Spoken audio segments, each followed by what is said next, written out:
Imvukira za zone Mutoyi baherekejwe n'uburongozi bwa komine Bugendana baragendeye kuri wa 29 Kigarama 2024 ikigo cy'ababikira cyo mu muryango w'abatumwa bato bato ba Yosefu cyo mu Nkuba ku mutumba wa Mutoyi kirerewemwo abatamakazi bageze mu za bukuru, abana b'imfuvyi n'abandi bafise ibibazo bitandukanye mu ntumbero kubipfuriza Noel nziza n'umwaka mwiza w'2025 bitwaje agakemanyi baje bitwaje kari kagizwe n'ibitenge, ibifungurwa bitandukanye, amasabune, ifu, ibiharage, ibinyobwa bitandukanye n'ibindi. Iyo mfashanyo ikaba yegeranijwe itanzwe n'abantu bagera ku 150 b'imvukira ba zone Mutoyi. Mama Fiorenza arongoye ico kigo cy'urukundo yarashimye ako gakemanyi bahawe, yongera ashima n'ishaka abajeje intwaro bafise mu kwitwareka ico kigo ko bama babashigikiye.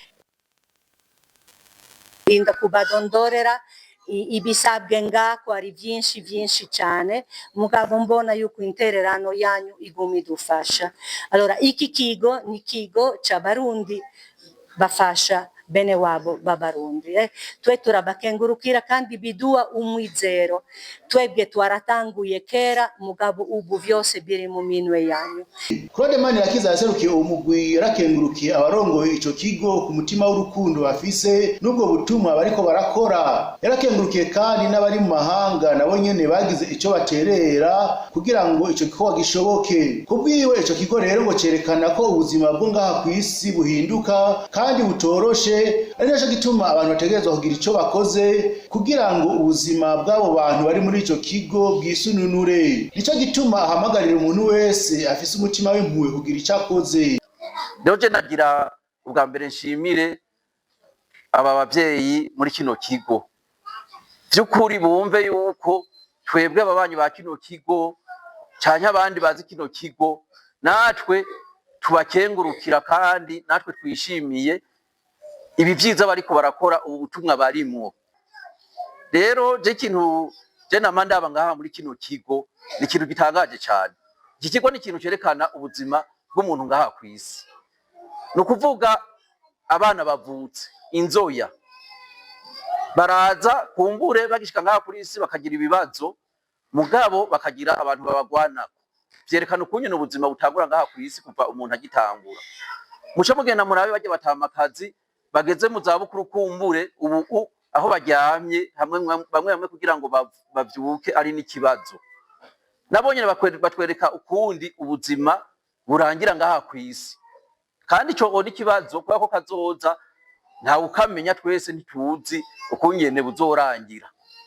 Rero naco nye kitwereka kiti n'aba bavyeyi kubafasha gusozera ubuzima neza ni ikintu gikomeye mu buzima bw'umuntu, kandi na twebwe ari intambwe zimwe twaciye ko kumbure tukavuka tugatomboza tukagira amahirwe tugasanga turafise abavyeyi tukabakurana, mugabo abo nabo bagiye bakagira ibibazo bagitangura kubaho.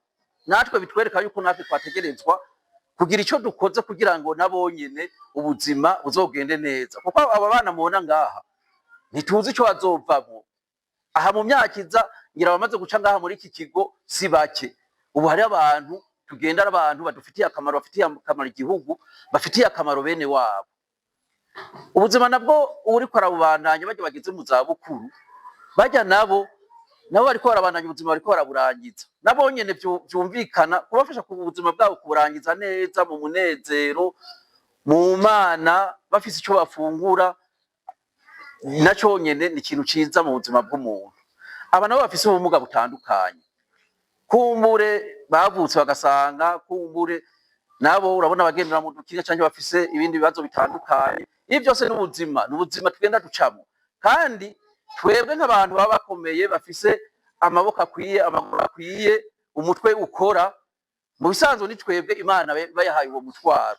Haje Imana nayo yatubwiye iti namwe mwavutse mukomeye narabahaye ibikwiye kandi nibibarengeye narabibahaye. Kwako aha twese ni hamwe nyene kw'isi umuntu yamagerageza kwegeranya ibintu, hari nabo usanga uwo mubwira ivyo afise ngo abirye abimare ntavyo yoshobora.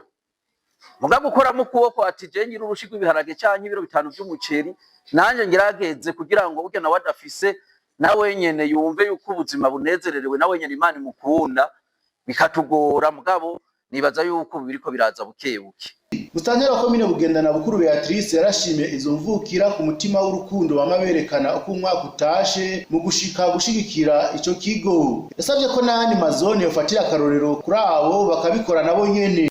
Bikoze ko cyane mu komine abavyeyi benshi bitavye Imana bariko baribaruka, twebwe batabaza mu komine, natwe mu komine ntidufise aho twoshira izo nzoya, tuca twikora ku muvyeyi hajya kandi aratwakira n'ukuri.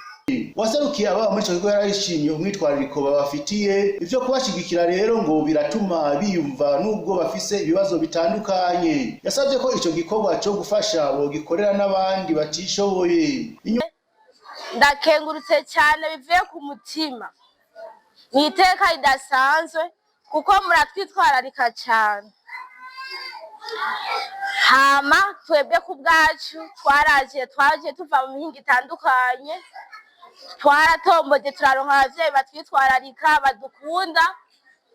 Turakenguruka cyane kubona twaciye turonka abandi bavyeyi babunganira, kuko bidutera intege kwiyumva bya bibazo twari dusanzwe dufise, uca usanga bigiye biragabanuka. N'abandi ariko baguma baza, haraza abakuru bacu batoya bacu n'abo twokwita abavyeyi bacu. Rero turabasavye nkuko mwabivuze mutwame inyuma, natwe tuzobananya tubasabira ko dushoboye hose. Murakoze. Nyuma yo mugigwa izo mvukira za zone Mutoyi n'abajeje intwaro baragendeye ibitaro vya Mutoyi, abantu bagera kuri 15 baronkejwe nabo nyene fashanyo igizwe n'ifu, amasabuni n'akabahasha. Ikaba bararonkeje kandi n'abandi bantu bantaho nikora bagera kuri 43 ibifungurwa bitandukanye, aho umwe wese yaronswa ibiro 2 vy'ibiharage, ibiro 2 vy'ifu, ibiro 2 vy'ibiraya hamwe n'umunyu. Muri ico gikorwa rero komine nayo nyene ikaba yaraterereye ibifungurwa mu vyegeranijwe ku munsi mukuru wo gushigikirana mu kibano.